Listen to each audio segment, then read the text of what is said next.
Hey everyone, I realized that I still had a bunch of questions from the last time that I planned to do a Q&A, so I thought I might just keep going through them. Loic Chiang asks, what's your 3x3 PB single and how old are you? I am 34, which is like a million times older than most cubers, and my PB single at the moment is 10.1 something.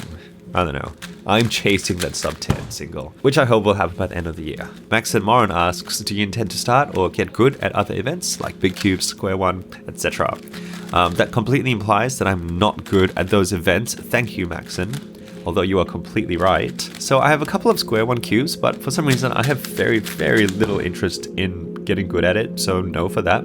As for big cubes, yeah, definitely. I'm working really hard on 4 and 5 at the moment. Still not really amazing. The biggest barrier is probably the amount of time it's taking. You know, the time it takes for me to do like, I don't know, like 10 solves on the 5x5. I could have done like 100 on the 3x3. Okay, that ratio probably isn't right, but you know what I mean. Sai Jennifer asks, favorite cubing channel, JPalm. Concha Busca asks, do you know Z3 cubing? No, I don't. Dashin Cuba asks, who inspired you to start cubing?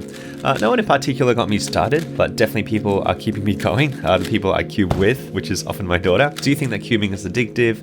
Yes, definitely. I think a lot of studies are showing that not just drugs, but all sorts of things that people do can have the same effect on the brain. It's something I know I have to be really careful with. Because on one hand, you know, as a recreational hobby, it's pretty good for you. But on the other hand, once I find myself sort of like thinking about it too much, sort of neglecting like my own responsibilities, just to cube, I know I'm heading into dangerous territory. Quinn D asks, what are some tips for organizing a competition? That's a really good question. My first tip is to speak to other organizers, which I guess you're doing right now. And then I would say find a local WCA delegate who will give you heaps more information about organizing a competition in your city or in your country. And I would say the next time you go to a comp, just have a look out for like, you know, things that are working, things that are not working. And those are the things that you want to keep in mind when you're organizing your competition. You can also have multiple organizers for a competition, and sharing the load will probably help as well. HZ Cuba says, congrats, are you planning to go to more competitions? Thank you, and yes, definitely. Cubed says, do you plan to continue with cubing in the future on this channel over other topics? Congrats. Thank you. My YouTube channel has always just been a reflection of things that I'm interested in. In the immediate future, I see maybe, I don't know, at least like 2/3 or 3/4 of the videos that I make will probably be about cubing. But I definitely still want to keep filmmaking and music making a focus on my channel as well. Spooder Scoob asks, what's your least favorite WCA event you've done? Well, I've really only trained and therefore competed in events that I enjoy. But if I had to pick my least favorite, it would probably be Scoob, which is awkward because that's in your name. Sorry. Aztec Hyper asks, how many cubes do you have? At least 100, I think. Poop Emoji asks, whom do you think is better, Felix Zemdex or Mats Volk? Nah, let's not compare. YouTuber asks, how did you come across your YouTube name? It's actually just a nickname that my wife gave me a while ago. So yeah. Isam El Halabi asks, do you have a list of words for blind letter pairs? If so, how did you make it and any tips for making one? I did actually start putting one together, but after realizing that I needed to make like 500 or 600 of them, sort of stopped. A lot of really good blind solvers actually have ones that they've made publicly available. And if you join the blind support group on Facebook, a lot of people have shared stuff there. My biggest tip is that it's got to be something that's like immediately memorable. So like it shouldn't need a bit of digging for you to recall it. It should just be like, oh yeah, instantly, you know, VF is this. Actually, that's one that I just picked up from someone else recently. Venus Flytrap for VF. KPC Cuba asks, how many comps have you been to and organized? How much do you like cubing? I think I've been to 5 comps now and I've organized 2 of them. And I like cubing a lot. I don't know, 9 stars?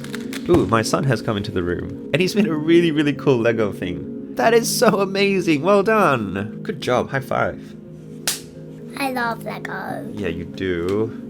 This is really amazing. Fruity Cuba, that's a great name by the way, asks, do you solve 4x4? If so, any tips? Yes, I do. I am furiously fighting the 1 minute barrier at the moment. I'm getting averages like, you know, 101, 102, really annoying. But tips wise, I guess I'd give you some if I got good at it. I use the Yao method, so I guess check that out. Also, the tutorials on cube skills for 4x4 will really help. Andrew McCormick asks, can you help? I can't do memo for blind. So the tricky thing for blind is that not only do you have to memorize the sequence, but you also have to come up with the sequence.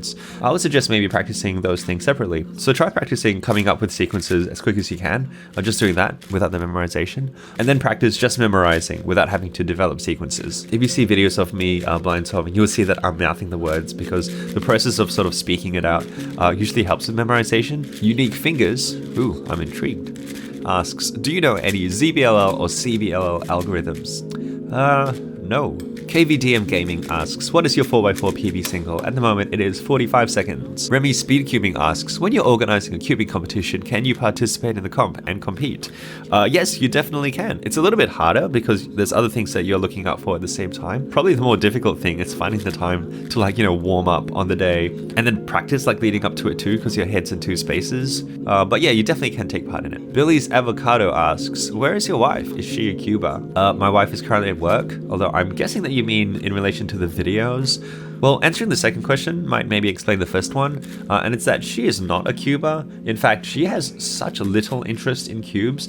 It is incredible. We are a really good case of how opposites attract. So yeah, this hasn't really been any reason for her to feature in cubing videos. But she's been in other stuff that I've made if you look back on other videos in my channel. Warrior Block asks, what's your favorite part of cubing? This actually changes over time. At the moment, it's probably that feeling of being mid-solve and everything just sort of coming naturally. I was actually just telling my wife yesterday, I'm really enjoying being in this stage right now where things are becoming more intuitive, and that feeling of fluency and fluidity is actually really nice. Coatran asks, have you ever met J-Perm in real life? No, I haven't. The Perfect Cuba asks, do you like OH? Yeah, I do, but for some reason, I just cannot get fast at it. Yash Budiraja asks, do you ever feel disadvantaged in comparison to the hundreds of teenagers who get twice or more times the time to practice than you?